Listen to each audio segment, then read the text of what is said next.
دوایی بڵاوبنەوەی دەنگۆی هێرشی حاشتی شاوی و سوپای عێراقی لە سنووری ناوچەکانی دەرەوەی ئیدارەی هەرێم بۆ سەرهێزەکانی پێشمەرگە لە سەنگەرەکان لە ئامادەباشیدان.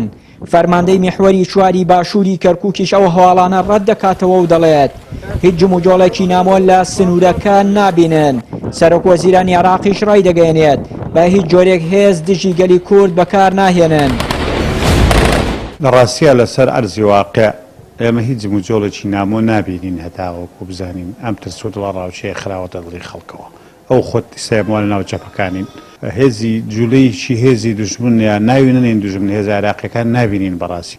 تاکو ئەمڕۆژ لەگەڵ عێراقیەکانە شەریکین لە پرۆژەیە کە پێ دەگوتێت دژایەتیکردنی داعش شەڕی داعشەکەین پێکەوە. بەڵام لە عینی کاتیشە ئەو پروپاگەندانە دڵە ڕاوچەیەکی خسۆتە ناو خەڵکەوە خەڵکی تووشی دڵە ڕاوچێ کردووە و ئەمە وەکو پێشمەرگە لە سەنگەری خۆمانین و بەو پەڕی تواناشەوە سەنگەرسازی خۆمان زیاترەکەین ئامادەشین بۆ هەر شتێکە ڕووبدا بۆ ئەوەی دیفاع لە سەنگەرەکانی خۆمان و لە خاچی کوردستان و لە کەرکووکش بکەین.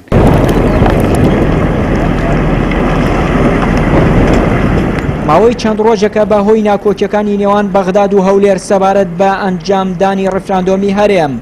بەغداد هەڕەشەی جوڵاندنی هێز دەکات بۆ ناوچەکانی دەرەوەی ئیدارەی هەرێمی کوردستان. لای خۆیەوە فەرماندەیەکی حاشتی شاوی لە کەرکووک دەڵێت ئەوان لە ژێر فەرمانی حکوومەتی عێراقین و هەر بڕیارێک هەبێت ئەوان جێبەجێ دەکەن. بالنسبة وضع كركوك الآن هادئ. بارودۆخی شاری کەرکووک لە ئێستادا ئارامە و هیچ دیاریدەیەکی چەکداری لە ناو شارەکەدا بوونی نییە.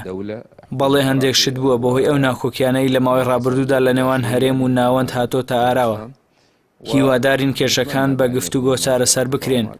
2000 حکوومەت پێویستە بڕیاری خۆی بدات و ئێمەش هێزێکین سەر بە حکوومەتی ناوەند و فەرمانەکانی حکوومەت جێبەجێ دەکەین.